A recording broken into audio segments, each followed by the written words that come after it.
车主也太有钱了吧！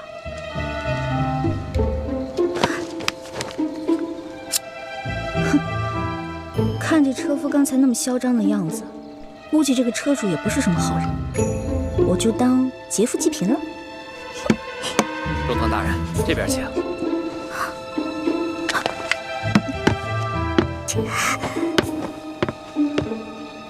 中堂大人，请上车。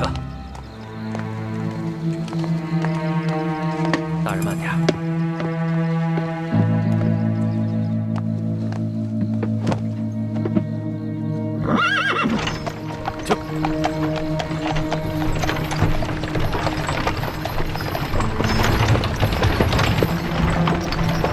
就。当今世上，只有4位辅政大臣之一的鳌拜人称中堂。难不成这车上的人是鳌拜？鳌拜权倾天下，怪不得这车这般华贵，行人也都避让不及。想来他们也都认得。哎呀，一环呀一环，这次你可玩大发了。这鳌拜可是大清第一勇士，要是被他发现你这个小毛贼，你这小命可就不保了。救苦救难的观世音菩萨，你可一定要保佑我。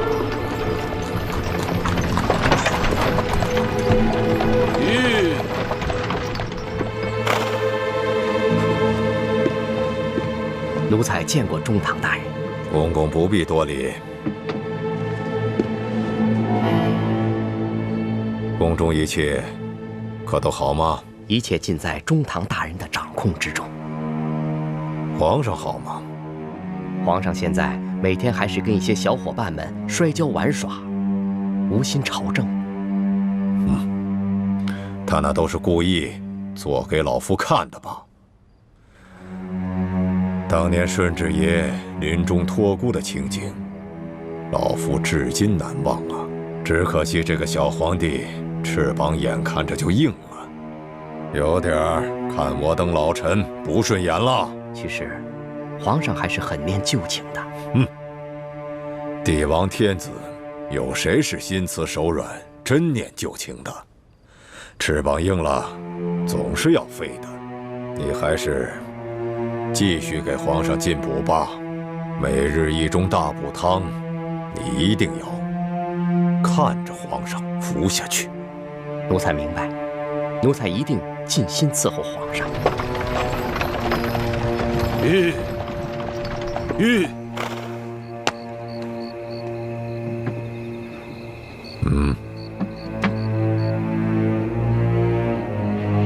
这是这个月的大补丸。多谢中堂大人。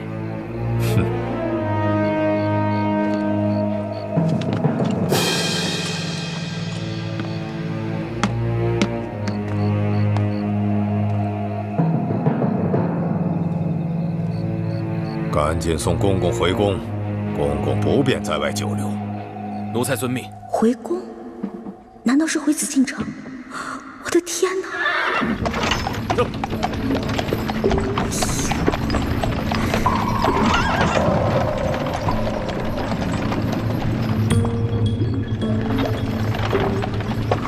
看来马车已经进了紫禁城。今天白天只看了紫禁城外的样子，不知道里面是什么样子。这马车等会儿肯定要出宫回鳌拜府，我是继续躲在马车上等出宫呢，还是找机会留在皇宫啊？好难得有机会进了皇宫，我要是不观光一下就离开，会不会太可惜了？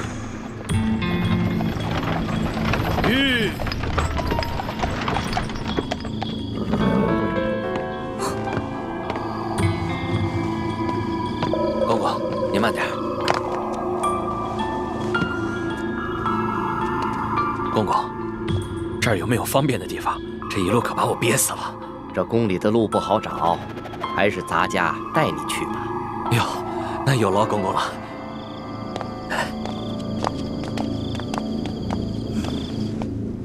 哎呀，行，我知道你饿了，别叫了。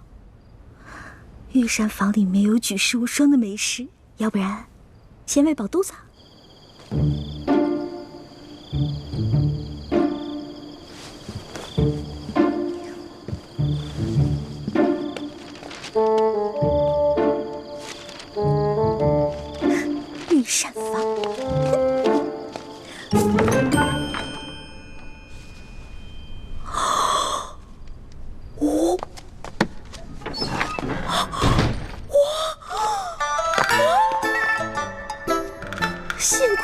给了我这张地图。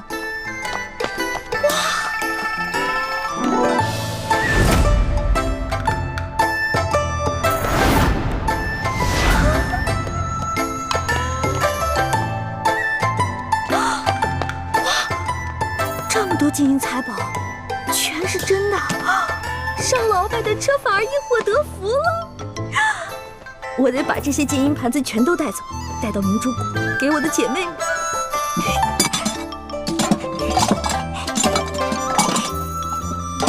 都是皇上用的东西，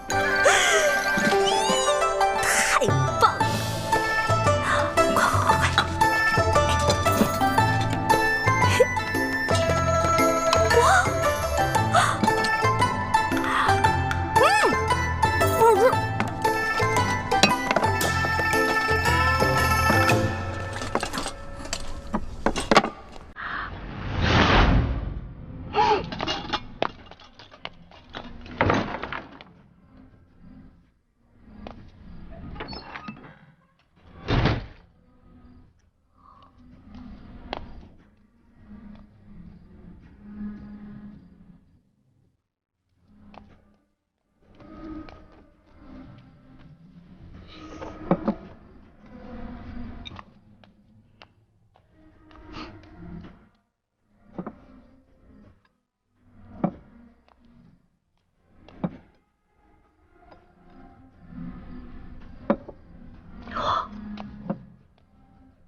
行了，你还要都拿走啊？是你啊？谁啊？我跟你不熟，别跟我套近乎啊！哎，是我。哎，是你呀！是不是在里面？啊，我记起来了，我记起来了。嘘啊，嘘，我们换个地方说。走走走走。哎呀，我的东西，我的东西。好。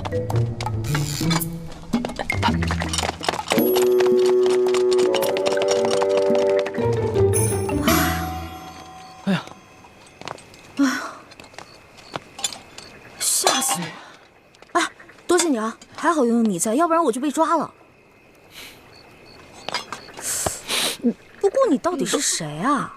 我怎么会在皇宫看见你呢？而且你对皇宫的地形如此熟悉。我呀，我是这个宫里的御前侍卫，所以啊，我对这个皇宫啊特别熟悉。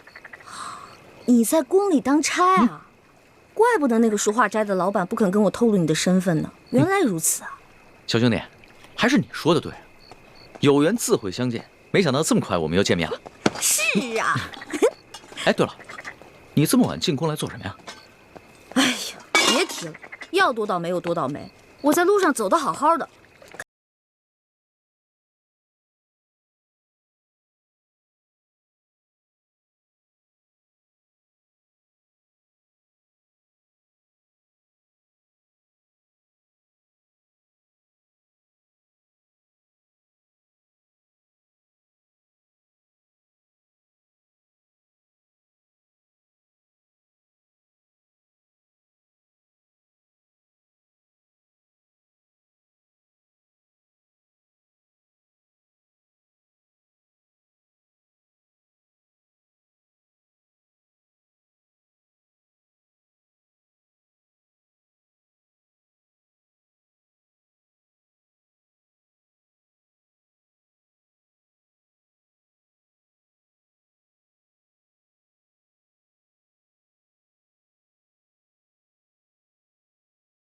鳌拜在宫里会有奸细，但没有想到他居然如此放肆，胆敢公然勾结内奸，真是不把皇上放在眼里。还是小皇帝无能呗，这拉屎的呀，居然被吃屎的欺负。小兄弟，你这话未免也太糙了吧？话糙理不糙啊，我说的都是实在话。如果这个皇帝是个英明君主的话，那怎么可能任由鳌拜这么嚣张跋扈呢？小兄弟啊，你想的太简单了。这皇上啊年少，刚亲政不久，要整顿朝纲，自然是需要时间的。而且他确实想做出一番大事，要不然的话，他也不会派我乔装打扮，在宫外打探消息了。怪不不得你在酒楼花钱这么阔气，原来是奉旨花钱啊！你这个差事不错啊！哎，我都跟你聊饿了，还好我在御膳房拿了点吃。这样，我带你去一个特别安全的地方慢慢吃。去哪里啊？哪儿啊？你跟我来就知道了。哦。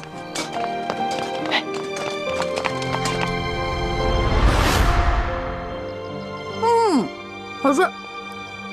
这御厨做的就是不一样，不光做的好看，吃着也香哈。那当然，能侍奉皇上的御厨，那都是天下第一的大厨子。哎，你不是说你是皇上的心腹侍卫吗？那你是他的御前侍卫，你想吃什么可以找他恩赐啊。那干嘛半夜3更的去御膳房偷吃的？我哪是偷偷去吃啊，我那是光明正大的去吃。你要不是为了掩护你，我哪会被那些相熟的侍卫追得满宫跑啊？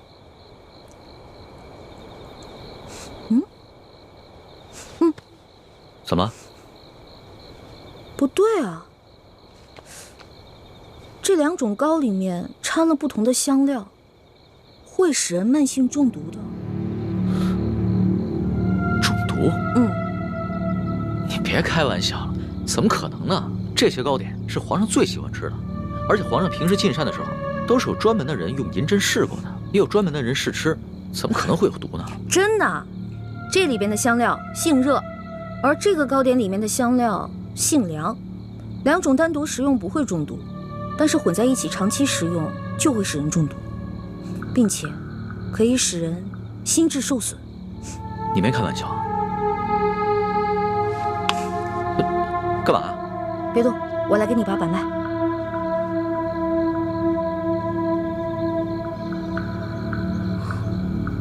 这位小兄弟，你的脉象已经显示你慢性中毒了。那个替皇上试吃的人，不会就是你吧？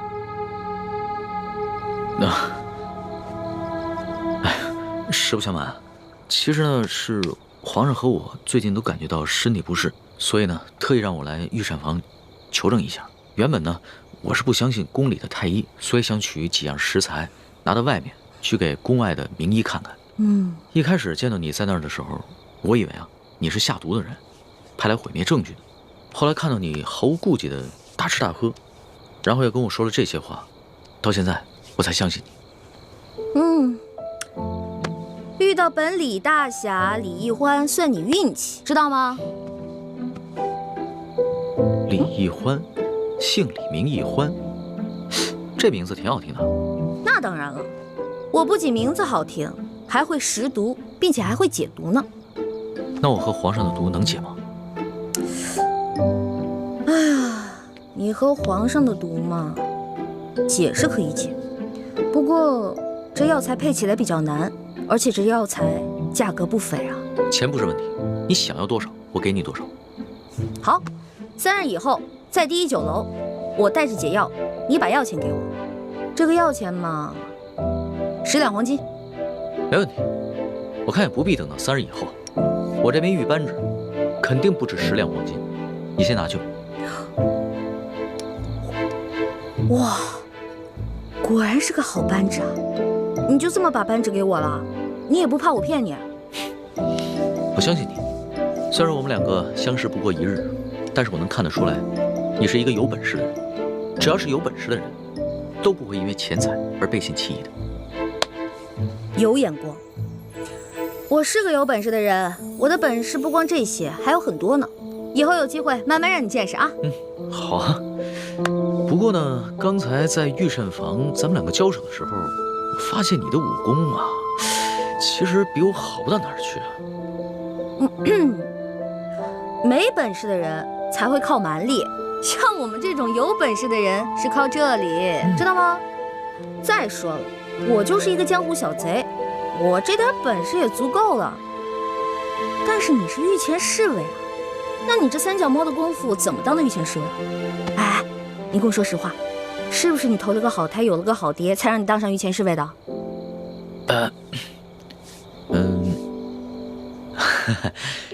实不相瞒，我确实是投了个好胎，有个好爹。我祖上啊是8旗的贵族，我能随侍皇上，也都是我们家里人帮的忙。任人唯亲，这康熙小皇帝啊，果然不是什么明君啊。哎，也就是你啊，说这样的话，要别人说这样的话呢，我早就拉他去见官了。不过呢，你虽然言语上对皇上不敬，但是我能看得出来，你心思不坏。你这个小兄弟吧，通情达理，仗义疏财。我决定了，你这个朋友我交定了。来，今天高兴，喝酒。我这壶底的酒可不是一般的酒，这个酒呢是我在山里发现的野山葡萄酒，也不知道哪位仙人何年何月何日酿造的，总之特别好喝。你别以为你是皇上的小跟班，吃惯了好多御食，好多御酒，就不把我这个酒当回事儿了。我这个酒啊，可比你那些御酒好喝多了。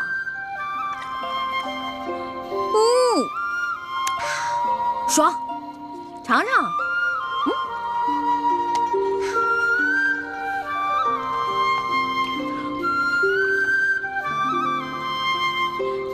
怎么样？啊，是好酒啊，是吧？多喝点。哎，小兄弟，你是哪儿的人啊？为什么要进京啊？我呀，我就是一个江湖游侠。我进京呢，就是来看一看京城有多繁华，吃遍京城的美食。二呢，我是想找一些珍贵的药材，配一款冰肌雪肤养颜膏，给我姐姐脸上疗伤。你姐姐的脸怎么了？哎呀，别提了，一说到这事儿吧，我就特别内疚。小的时候啊，我背着大人，拉着我姐姐去山里玩。哎，妹妹，咱们回去吧。平日里师傅们都不让咱们上山玩，说山里有野兽，那是他们吓唬咱们呢。走吧。哎呀，走啦！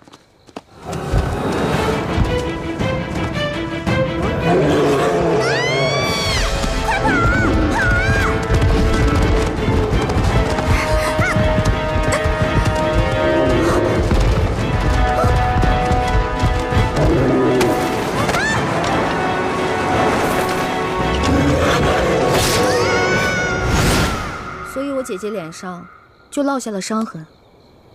我义父是个名医，他说要想治好我姐姐脸上的伤，就得用稀有的药材配成一副冰肌雪肤养颜膏。但我们家比较穷，这些药材一直凑不齐，所以我就想啊，什么时候能把我姐姐脸上的伤治好就好了。我姐姐可是个大美人儿，但就是因为脸上的伤让她变得很自卑，所以我希望我能早日帮她配齐这些药，治好她脸上的伤。所以你刚才不跟着那辆马车出宫，不是为了进御膳房偷吃东西，而是为了找太医院，去找那些能治好你姐姐脸上伤的药。对啊，本来我想先饱吃一顿再去太医院的，没成想。你是个重情重义的人啊，我喜欢你的性子。哎，你多大了？我呀，我是顺治12年5月初4生的。5月初4啊？真的假的呀？真的。太巧了，我也是5月初4啊。只不过我是顺治11年的，比你大1岁。这么巧啊？哎，你说咱们两个1日之内相逢了2次，我觉得咱们这个缘分匪浅呀，不如我们今天指月为誓，结拜为兄弟，如何？从来没有人想着跟我结拜的。不过我以前老看古书上说，那些古人们结拜好像挺有意思的。当然了，我也一直想这么做来着，可惜一直没有遇到合适的人。既然你我这么有缘，那就结拜吧。我长你1岁，我做大哥，你是小弟。哎，不行不行，岂不闻古人有云：文道有先后，术业有专攻。咱们既然结拜，就不能以庸俗的年龄论长幼，咱们得看谁的见识广，本事强。刚才你也说了，我的见识广，本事强，所以我是大哥，你是小弟。这也行啊？当然了，如果你觉得不行的话，再来打一架，谁赢了谁是大哥。不打。行，居然还有人想当我的大哥。行，你是大哥，我是小弟，好了吧？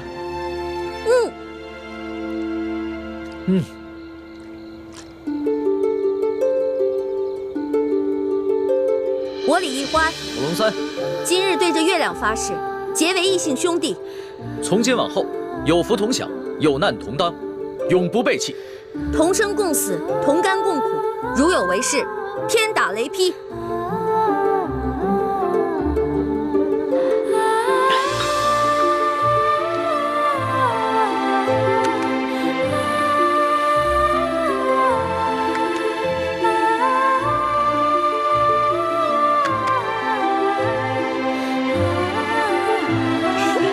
大哥请，小弟请。啊，对了，我们现在都结拜了，以后不能骗你了，要不然会天打雷劈的。大哥，你说什么呢？你可真是个小白兔！我之前说那个解药说要10两黄金，其实只需要10个铜板。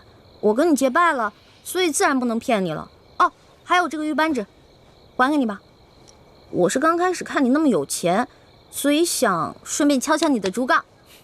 不过现在咱们都结拜了，我就不能再骗你了，我得讲义气啊。大哥果然是个性情中人。不过我们刚刚对着月亮发誓，要有福同享，有难同当。小弟的东西呢，就是大哥的东西。这个玉扳指啊，大哥你就好好收着吧。这个东西啊，小弟多的是，不必还我了。当真啊？当真。我们刚刚发过誓的，你总不想让小弟被天打雷劈吧？像你这样的小白兔，行走江湖不得被人炖了给烤了吃啊！不过你放心吧，现在有大哥在呢，大哥保护你。行，那日后小弟就多仰仗大哥观察了。放心吧，乖啊！我回来啦！你去哪儿了？猪哥哥，我看看啊，有没有受伤啊？哎呀，猪哥哥，别大惊小怪的了。你看我不是挺好的吗？什么事都没有啊！哎，你知不知道，大家为了找你一宿都没睡，各个据点也都派了人，满北京城的找你。樊师妹到现在都没回来。一欢，谢谢你，你急死我们了。哎呀，对不起嘛，没想到我一夜未归，大家这么兴师动众的。欢妹，你要注意自己的身份。如果你出了事，整个联盟会不惜一切代价去救你。如果因为你牺牲了那么多无辜的性命，你心里过意得去吗？我知道了，猪哥哥，我错了，我下次再也不这样。不过，你们知道我去哪儿了吗？去哪儿了呀？紫禁城。你不是跟我说去庙会了吗？是啊，我是先去的庙会。我去了庙会以后，我还去紫禁城溜达了一圈嘛。我不光进去了，你们猜我看到了谁？我碰到了皇上的御前侍卫龙三，我还跟他结拜了呢。啊？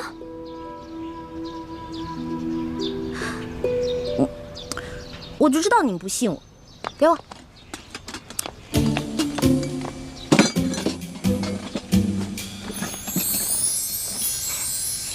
哇，看，没骗你们吧？我不光跟他结拜了，我还成了大哥了呢。他居然认我当大哥，我从小到大都是最小的，没想到我现在成大哥了。原来龙三就是康熙的御前侍卫，是替他在外面打探消息的，怪不得出手那么阔绰。欢妹，你要多跟龙三联系，要挑起康熙跟鳌拜的内斗，也许龙三就是一个重要的突破口。没错，你昨晚不是正巧碰见鳌拜勾结内奸吗？这样一来，小皇帝肯定就更加记恨鳌拜了。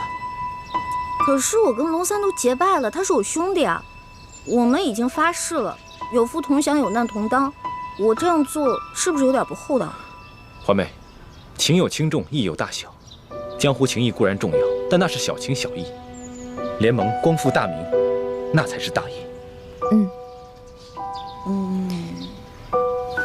一欢，你要相信咱们这些从小一块长大的兄弟姐妹，可不能被刚认识的人给迷惑了呀。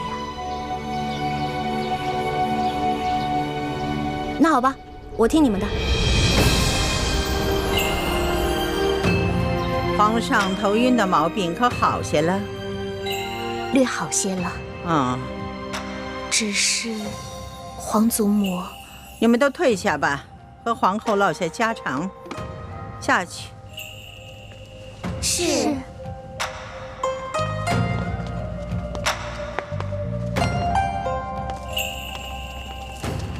现在你可以放心的说了，皇上这头晕的毛病，可是有什么古怪？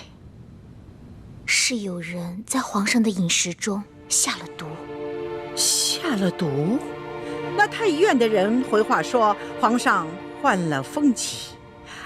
哀家也奇怪，皇上啊，从小就习武，身子骨健壮着呢，又正当年少，怎么可能患上风疾呢？这一定是有人做了手脚，下的什么毒啊？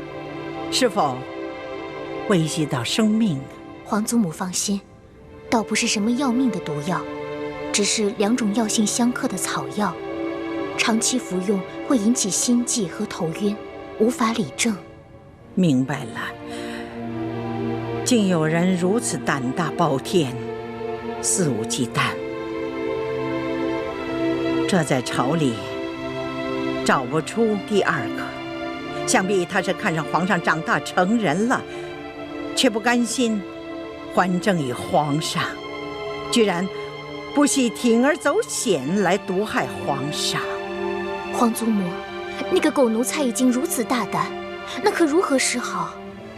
如今恐怕也只有您老人家能想办法来压制他了。哎，哀家老了，忠心于哀家的那些老臣们，病的病，老的老，死的死，都指望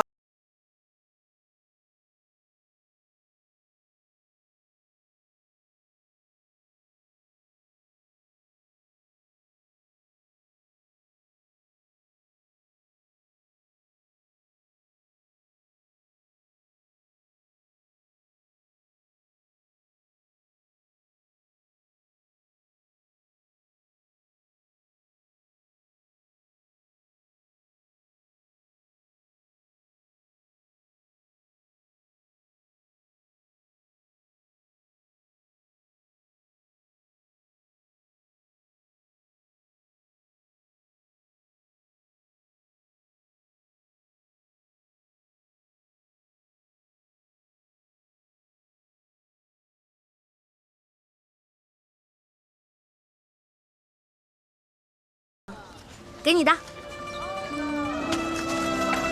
怎么煎怎么服我都写好了，1个月之内按我说的做，保你跟皇上体内的毒全部消除。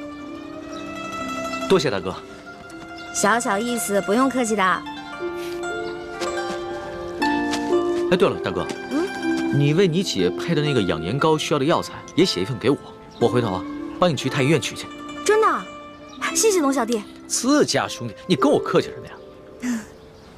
哎，对了，你们查到那个给皇上下毒的人了吗？虽然没有确凿的证据但是也猜到了7、8分。会不会是那个中堂大人鳌拜啊？他那天说让宫里的内侍给皇上进补，是不是就是给皇上下毒啊？大哥，这外面人多嘴杂的，咱们好久才见一次。今天我们只谈美食，不谈国事。对，美食当道，其他的靠边去吧，吃吧。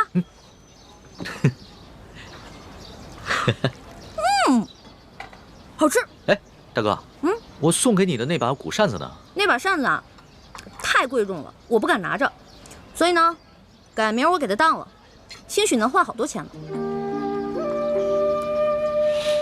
大哥，那把古扇是我阿玛赠给我的，对于我来说意义非凡。我和大哥呢一见如故，很是投缘，所以把它转赠给大哥。没想到你却想把它拿去当换钱。呸！我说错话了嘛，别生气啊，龙小弟。你放心吧，那把扇子我会好好保存着，我绝对不会把它卖了。如果丢了的话，那我就出门被雷劈，下河被水淹死。你也不用发这么多的誓啊，只要你心里有小弟就好了。哎，龙小弟，你不知道，你是贵族家的小公子，而我呢，从小出生在一个穷乡僻壤的山谷里面，全谷的人呢，连一件像样的绸衫都没有。每当过年啊，所有的人分一头猪吃。来到京城以后呢，我觉得京城好繁华呀，我特别想努力赚钱，把这些钱都带给乡亲们，让他们过几天好日子。大哥，以后呢，要是缺钱的话，你就来找小弟我，小弟别的忙帮不上，银钱这方面啊，很是方便。只是，大哥千万别再把我送给你的东西拿去卖了换钱。哎，那可不行。虽然你是我兄弟，但是你已经帮我很多了，我可不能再让你帮我了。我要自己赚钱。我知道，大哥这个人呢，表面上看上去放荡不羁，其实啊还是很有原则的。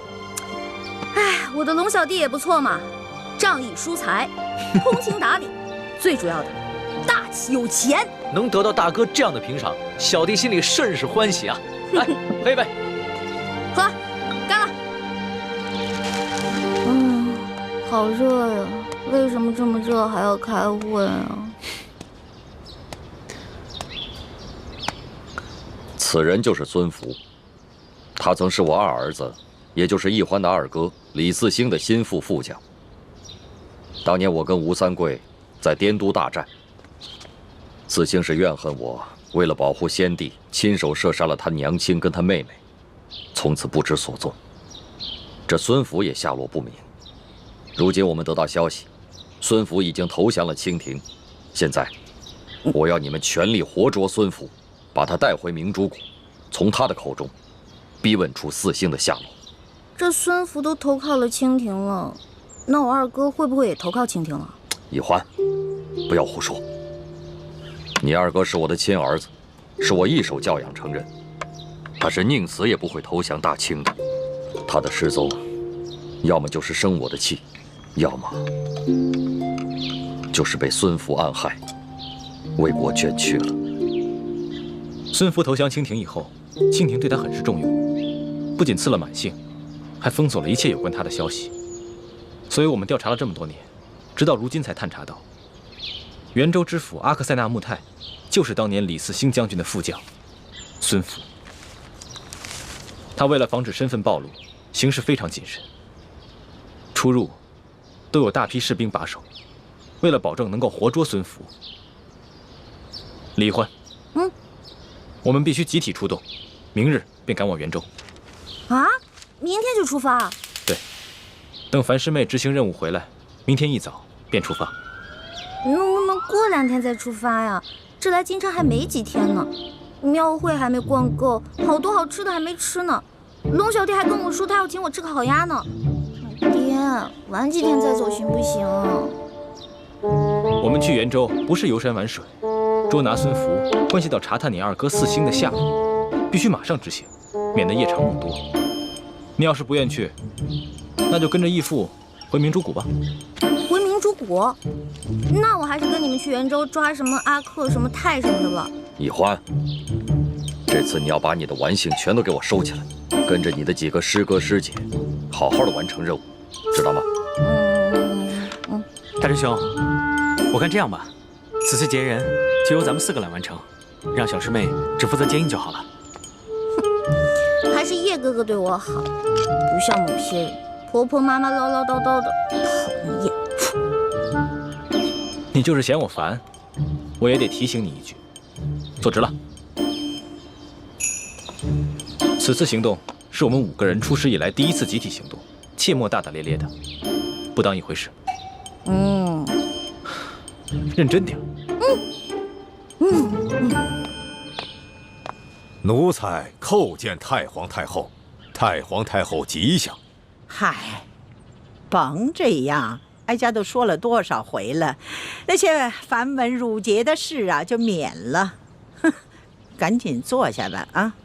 谢太皇太后恩典。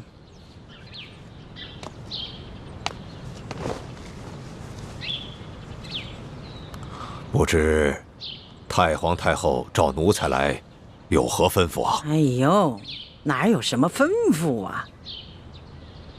也就是啊，看着眼下春光正好，想找几个老人呢，陪着哀家赏赏春光，是不是？这掐指一算呢，也就剩下你这么一个老东西了，能来到这儿跟哀家说说话。是啊，这多尔衮死了有20年了，索尼也死了3年了，多谢太皇太后还念想着奴才。鳌拜啊，你可是我们大清国爱新觉罗氏的大功臣呢，也是哀家的老相知。哀家自然的时时刻刻会想到你。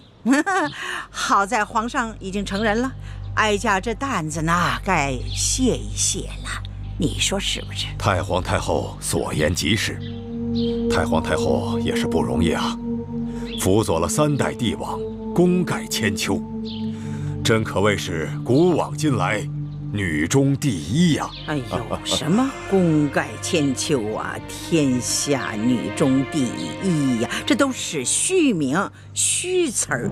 哀家不过是尽了一点本分而已，哀家就是指望着皇上亲政，这朝廷稳定。太皇太后放心，奴才定会尽力辅佐皇上，以不负先帝托孤之情。其实呢，你这些年对大清朝啊，一直是尽心尽力。哀家呢，这心里头领情。这皇上是刚刚亲政啊，哀家虽然老了，但是呢，哀家还是要竭尽全力来保护皇上。谁要是对皇上不敬，哀家就算是拼了老命，也让他不得好死。听见了吗？请您放心，若是有人敢对皇上不利，那我鳌拜绝不会放过他。好，鳌拜，只要有你在，这朝堂上下就不会有人对皇上不敬。你也是3朝元老了，哀家呀，就是相信你有始有终。你哪怕是为自己和为自己的子孙博取一个美名呢，是不是？奴才多谢太皇太后的信任，奴才定当殚精竭虑，以不负太皇太后的期许。你瞧瞧，又来了。瞧瞧前面这一片的荷花啊，怎么着？去瞅瞅去。瞅瞅。得嘞。走着。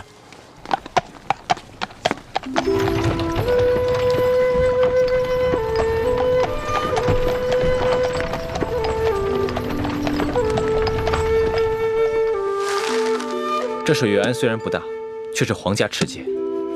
这条河与外河相连，抓住孙福之后，我们连夜从这条水路走。就算他们最后发现知府不见了，全城戒严，我们已经离开元州了。易欢，别玩了，准备好船只，在指定地点接应我们，中途切莫离开。知道啦，啰里吧嗦的。主持，你帮帮我吧。施主，快请起，快请起。主持，我和夫君行亲途经元州，没想到夫君突然染上恶疾，就这么去了。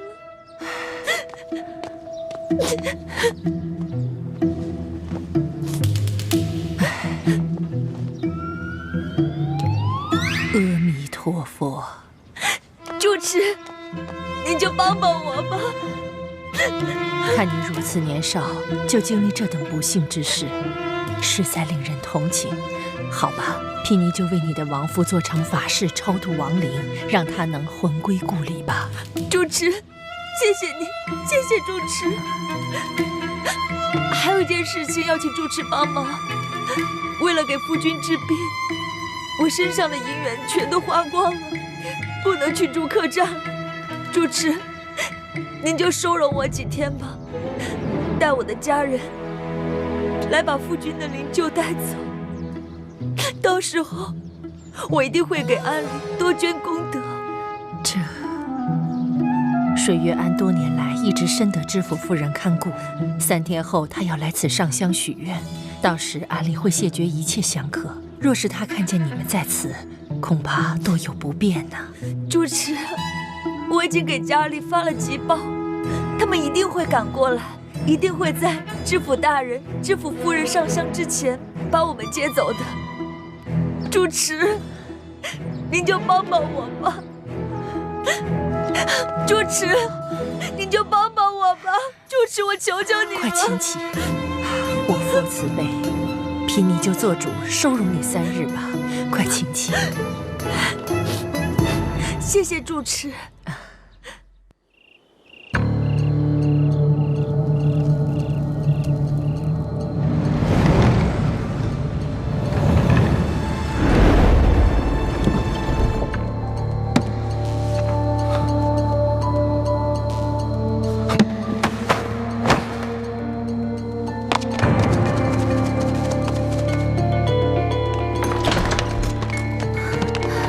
大师兄，大师兄，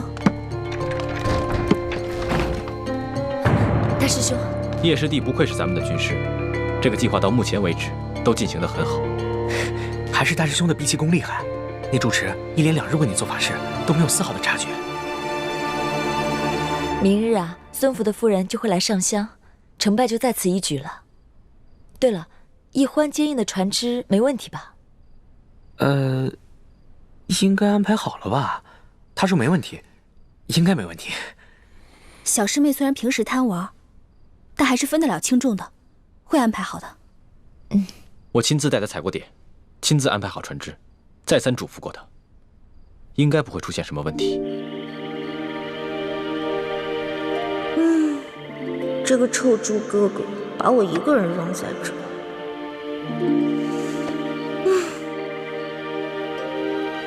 孙福还没抓到呢，就让我看着这船，这船难道会跑啊？真是，袁州有什么好吃的呢？怎么一提吃的我肚子就饿了？不行不行，猪哥哥再三叮嘱我了，我必须要看好这个船。我还是在这儿老老实实守着吧，免得到时候又怨我。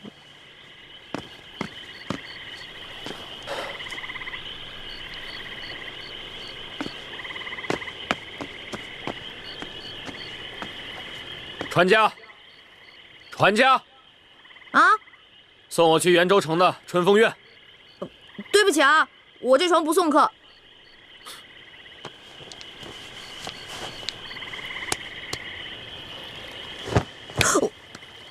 哇，好大一锭银子啊！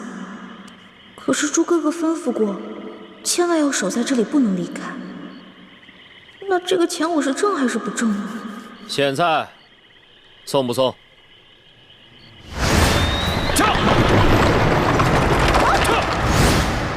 是他，他怎么会乔装改扮到这里来呢？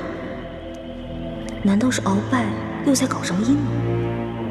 猪哥哥他们明天才会动手劫走孙福，我且先送送这个车夫，说不定能打探到什么重要情报呢。到时候师傅和师兄师姐们就不敢小瞧我了。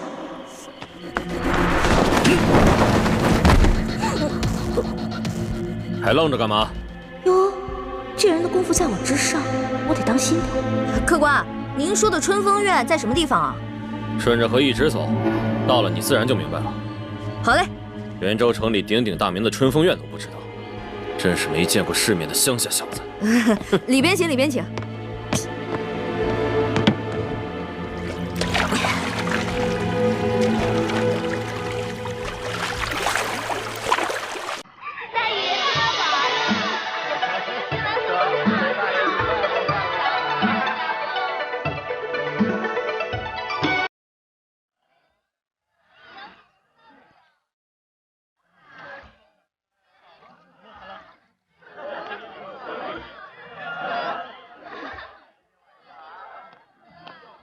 小子，这就是鼎鼎大名的春风院。啊，管这边请。走，慢走啊！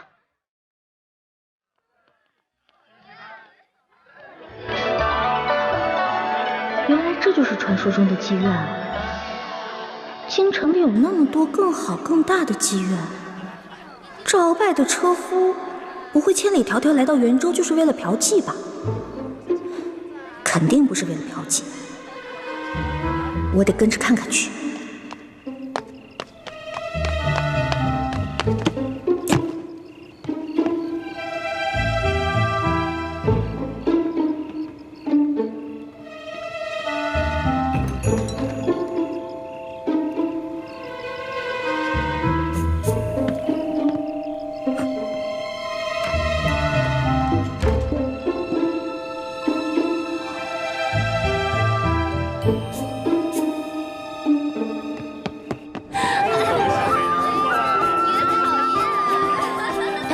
妈妈，生意可好啊？托中堂大人的福。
中堂大人最近可好？一切安好，有劳妈妈费心了。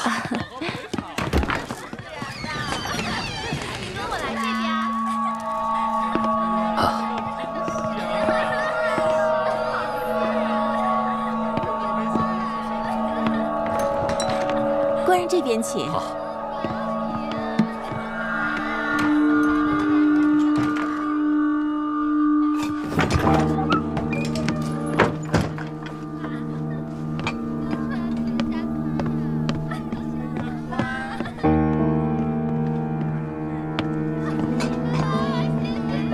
官人请。妈妈，中堂大人交代您的事情，办得如何呀？哎呀，官人放心，这中堂大人交代的事情，自然是我春风院的头等大事。只不过中堂大人这次挑中的2位美人，虽然长相不错，但是资质却欠佳。想要把她们调教的琴棋歌舞精通，还要精通男女情趣之事，恐怕还需要多些时日。什么美人啊？还要琴棋书画皆通，还要懂得男女情趣之事？难道鳌拜想替自己讨小老婆？来不及了，离最后一批秀女进宫的时间不多了。待我办完这桩事，就送他们进京。哦，鳌拜不是给自己讨小老婆呀，是在帮康熙那个小皇帝调教小老婆呀。这个鳌拜一边给皇帝下毒，一边给皇帝挑选美女，还真是软硬兼施啊。这地方不能久待，我得赶紧离开，去船上等诸葛和他们。元州知府穆泰大人留我明晚相见，就在你的春风院，还请妈妈提前安排一下。官人放心，奴家一定安排妥当。有劳妈妈了。知府大人穆泰，不就是我们要绑的孙福吗？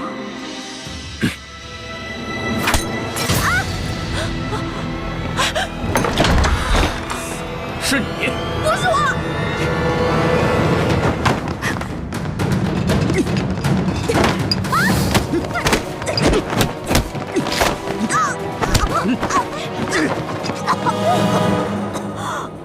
你假扮船夫跟着我，又来偷听，你到底是什么人？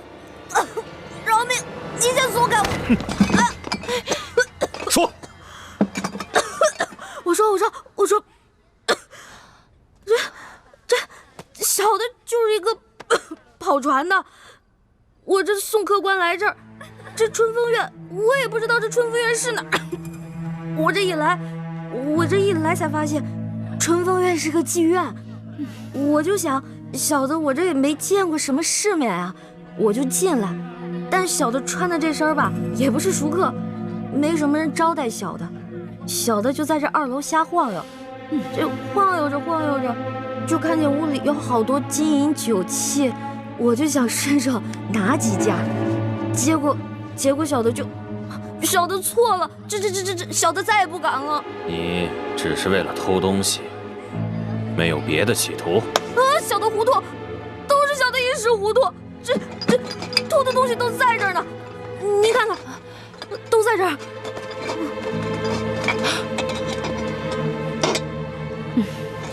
果然是我院里的东西。客官，小的真是一时糊涂，偷的这些都给您了。还有，之前客官赏给小的，这一并还给您吧。哎呀，您就饶了小的这一命吧。小的家里还有5旬的老母，还有7旬的祖母呢。您就看在小的这么不容易的份上，您就放了小的吧。要是没什么事的话，小的就先走了啊。客官，您这是干什么呀？我这身上真的什么都给您了，您不信您搜，但您千万别带我去见官啊！带你个小毛贼去见官，我没那个闲心。不过，你一个小小跑船的，居然会武功？我这跑船的平时跟我这帮船帮兄弟都会练点，但我这3脚猫的功夫，这不一碰见您这武林高手，我不就不堪一击了吗？妈妈怎么看呢？一个穷跑船的，教训一顿就放了？他可不是什么穷跑船的穷小子，这丫头鬼着呢。丫头？您没看出来呀？这是个姑娘，还是个厨呢，敢来我春风院偷东西，你胆儿够肥的呀！来人，把这女贼给我抓起来！走！干什么呀？进去！干什么呀？放我出去！救命！救命啊！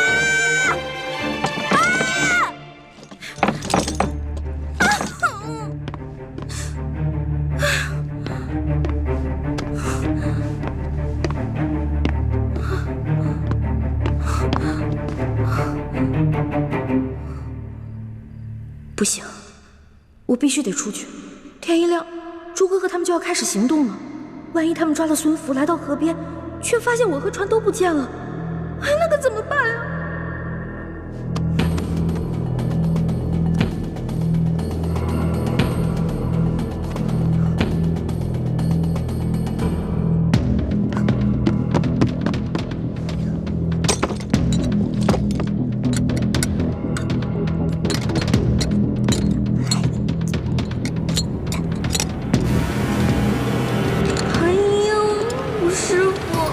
要是看到我连这么简单的铜锁都打不开，肯定会骂我这个没出息的徒儿给您丢脸了吧？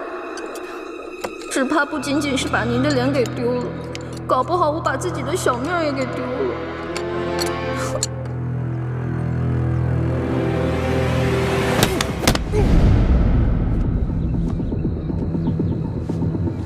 叶师弟，想在这么短的时间内易容成他们的样子，还真是有点困难。哎呀，你放心吧。我想，孙福那个鳖孙，也不会对手下的人个个都那么熟悉吧？8分像的话，还没问题。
能不能生儿子，那都是命，不能强求。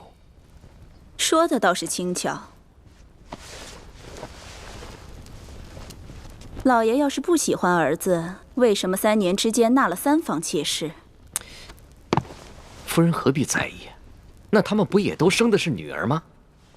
要是那几个小狐狸精比我先生出儿子，那我该怎么办？夫人，菩萨面前不能口出恶言呐！罪过，罪过！阿弥陀佛，阿弥陀佛。夫人，请给菩萨上香。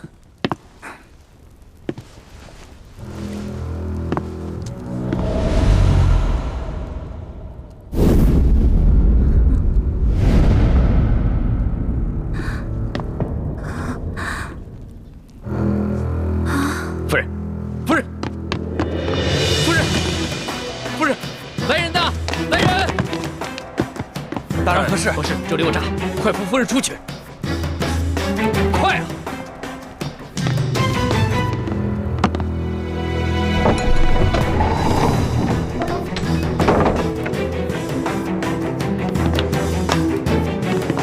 们要干什么？不干什么，不过想请知府大人跟我们走一趟，或者我们应该称呼您孙福孙将军。你们是什么人？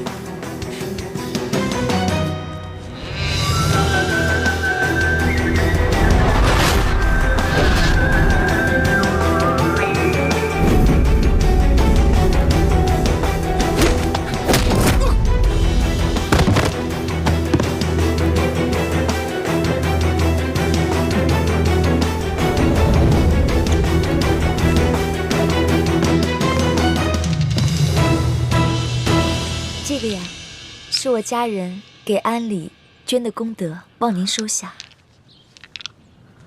阿弥陀佛。对了，主持，我刚刚看到知府夫人的轿子已经到了，还请您帮我从偏门引开，不要冲撞到夫人啊。大人已经到了，我今天怎么睡得这么迟啊？你们快随我从偏门出去，这样就不会撞上他们了。嗯。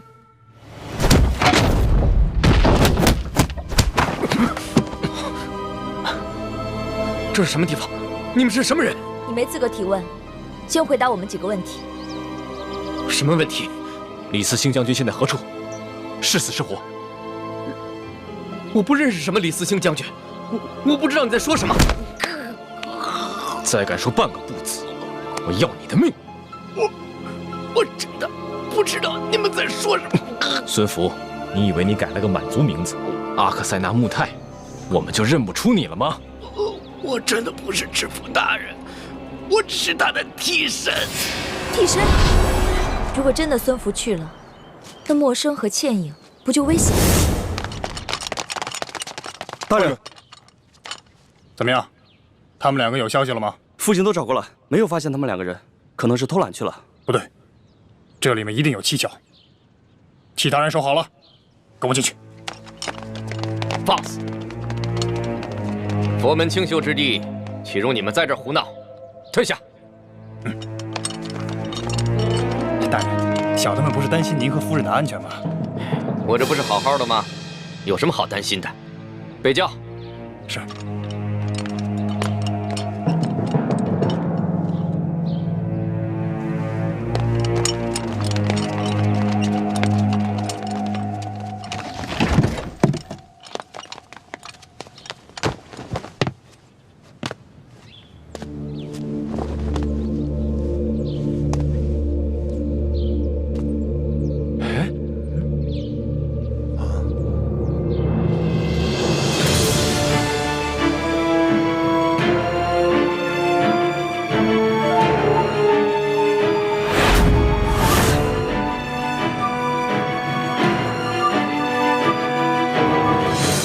抓起来！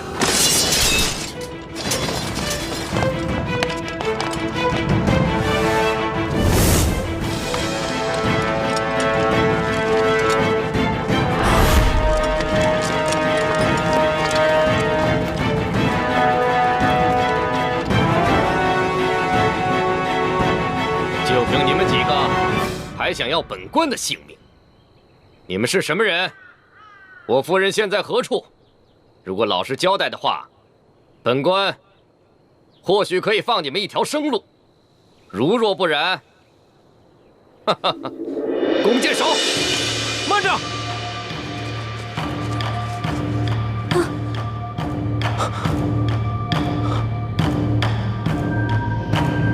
老爷，快放了我夫人！若我夫人少了一根头发，我要了你们全部人的命！孙福。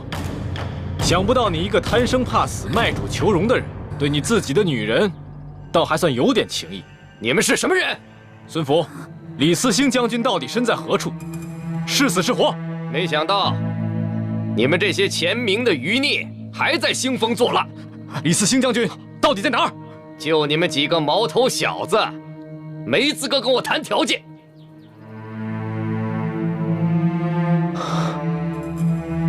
你让你的弓箭手退下，放了我的朋友，我就放了你的夫人。2换2，除了我夫人，还有我那替身一并放了。好，我答应你。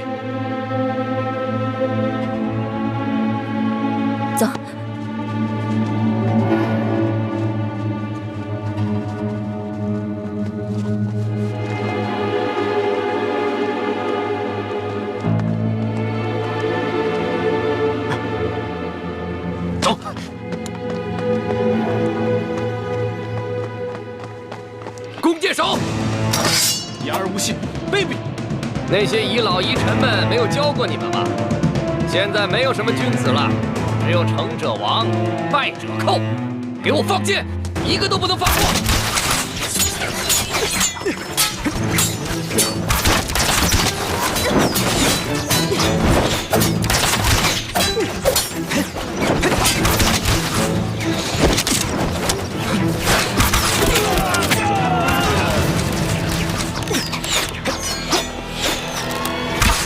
小心！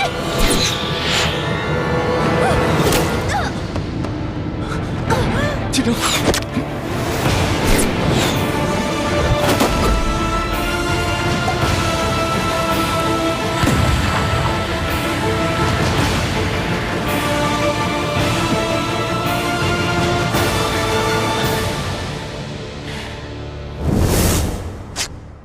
剑上喂了毒，必须马上把它吸出来，否则会危及性命。忍着点。不，大师兄，万一你唇舌间有伤口，也会中毒的。你是大明的太子，身份尊贵，不能让你为我冒险。还是让他们去找解药吧。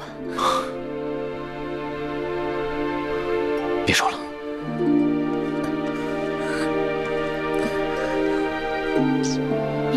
大师兄小心！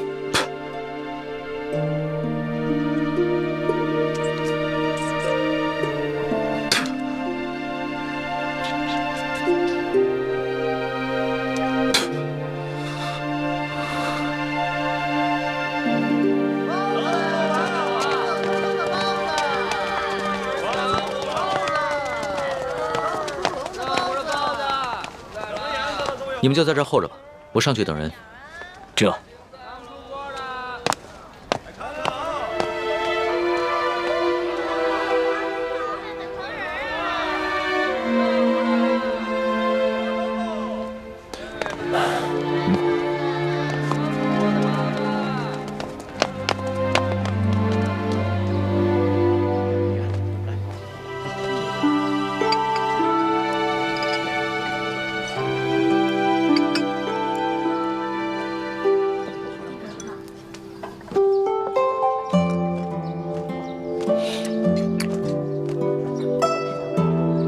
奇怪了，老大怎么还不来啊？他应该不是言而无信之人啊。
开了1天锁了，我这手指头都快磨破了。天灵灵，地灵灵，观世音菩萨、如来佛祖、菩提老祖，你们都显显灵啊！快点让我把这把锁打开呀！终于打开了！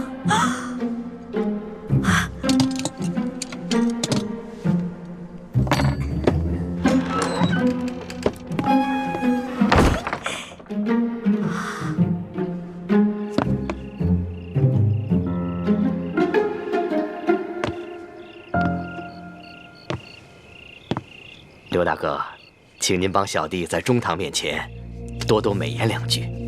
小弟早已跟前明余孽划清界限，一心忠于大清，忠于中堂大人。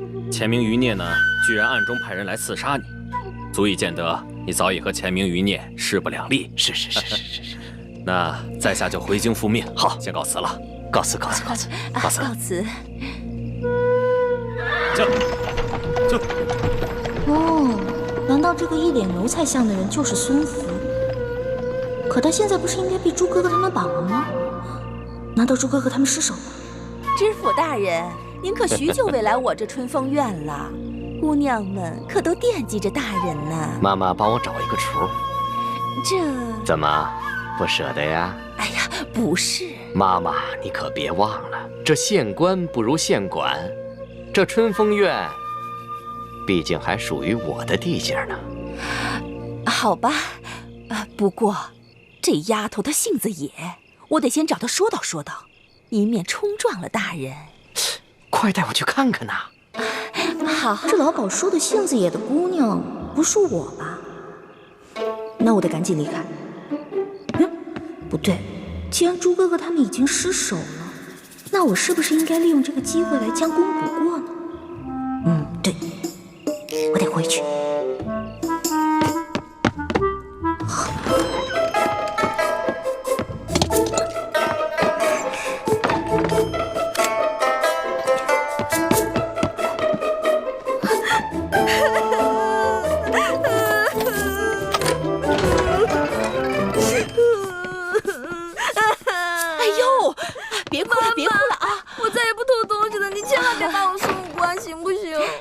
丫头，你长得这么俊，我怎么舍得把你送官呢？真的？当然是真的。哦，还有你偷的那把银壶，我送给你。我这儿有什么好吃的好玩的，只要你看上眼的，妈妈我通通都送给你，怎么样？妈妈，您这是哄我呢？哎呦，妈妈我可是言出必行。不过呀，我要是放了你，那你是不是也要替我做件事情？什么事啊？你去陪知府大人一夜，只要你把知府大人陪开心了，那你偷东西的事儿我既往不咎了。还有我许诺给你的这些东西，通通都送给你。但是妈妈，哎呀，像你这么年轻又生得这么花容月貌的，难道你真的要坐大牢啊？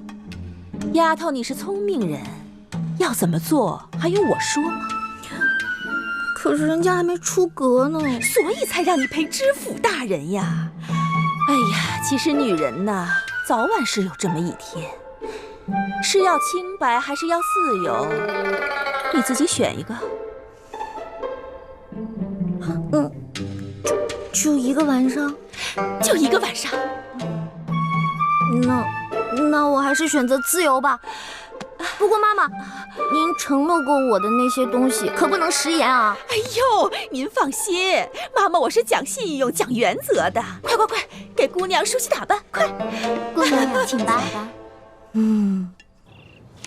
哎呀，各位兄台，好久不见呐，是啊，十分开心呐。来，咱们干了这最后一杯。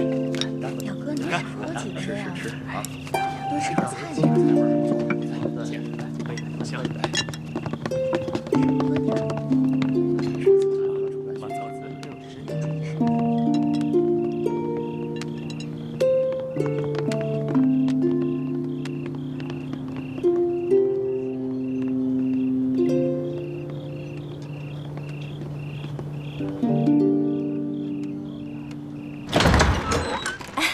大人请。好。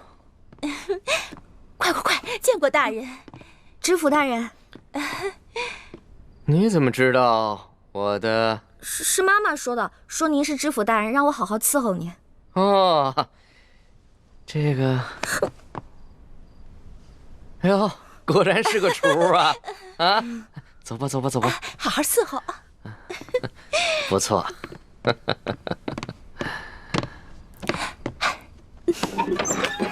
知府大人，那个妈妈跟我说啊，您今天遇到刺客了，让我给您倒几杯酒压压惊。好。谁呀？这吃了豹子胆了，敢行刺您啊？就几个无名小卒，不足为惧。哦，那抓住了吗？可惜啊，让他们跑掉了。哎，不提那些事儿了。今天晚上，你可得好好的陪我找找乐子。是啊，今天晚上忘了那些不开心的事情，尽情的喝酒。好。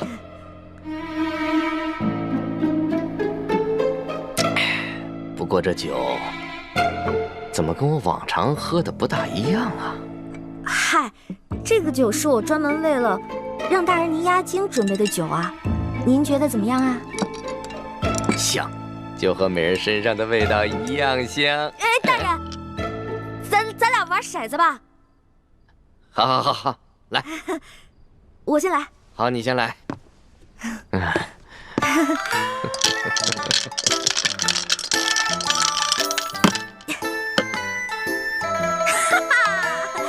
您输了，大人，您输了。来，满上。您输啊！这杯酒您得全喝了。好，看我待会儿怎么收拾你这个小妖精。再来。小顺，来呀，来呀！找你。输了的话呢，你还得再喝一杯。这每次为什么都是我输啊？可能我今天运气好吧。来，大人喝。让我休息一下。哎，再喝点吧。休息。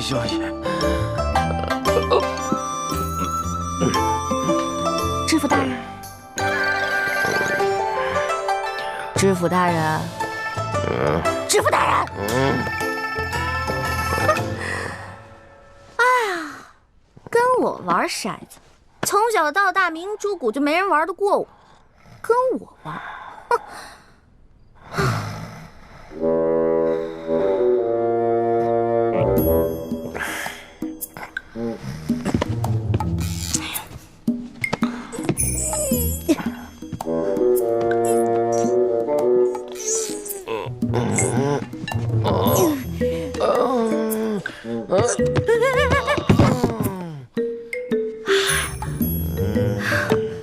天哪，这人跟个死猪似的，怎么抬啊？不行，外面都是他的侍卫兵，怎么办啊？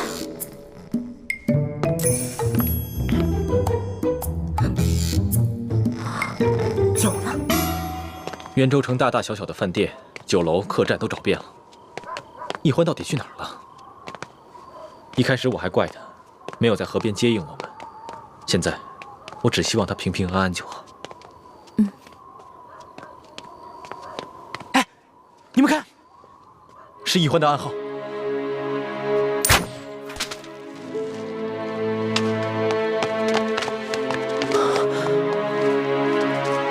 大师兄，小师妹说她在春风院，可这春风院是什么地方啊？春风院听着像是妓院的名字，可是欢妹怎么会在妓院呢？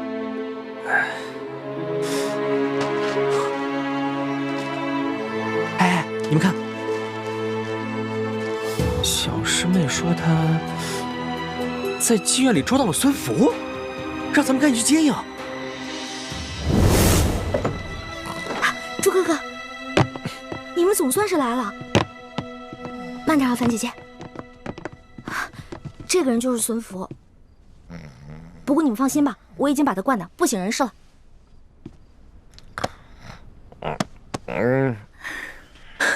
果然是他，这个老狐狸。欢妹，你怎么穿成这样？哎呦，我这是迫不得已嘛。朱哥哥，你就别生气了。我能不生气吗？若不是你擅自行动，划走了接应的船，我们怎么会落入孙福的包围圈？倾城为了救我，还受了重伤。徐姐姐怎么了？严重吗？已经服下解药，没什么大碍了。只需要运功几个时辰，就能排出余毒。事情败露以后，孙福下令全城搜捕我们不能回原来的客栈。还好叶师弟计划周密，事先准备了一处民居，让我们暂时有了安身避祸之处。倾城也有地方可以养伤。大师兄，其实这次任务行动失败，也不能全怪小师妹没在指定的地点接应我们，主要还是这个老东西太老奸巨猾了，而且咱们过于轻敌了，对吧？算了，你能抓到孙福，也算是将功折罪了。只是现在外面到处都是孙福的人，我们要想一个办法，把孙福给运出去。我知道，老办法。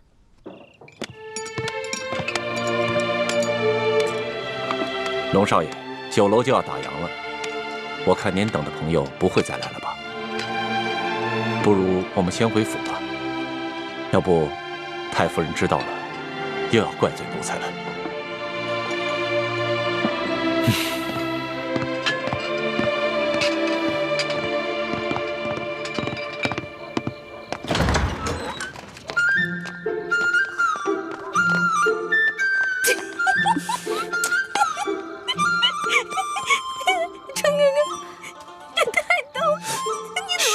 别闹了，办正事。我现在是不是应该不管你叫猪哥哥了，应该叫你猪小妹？别闹了，猪小妹。走了。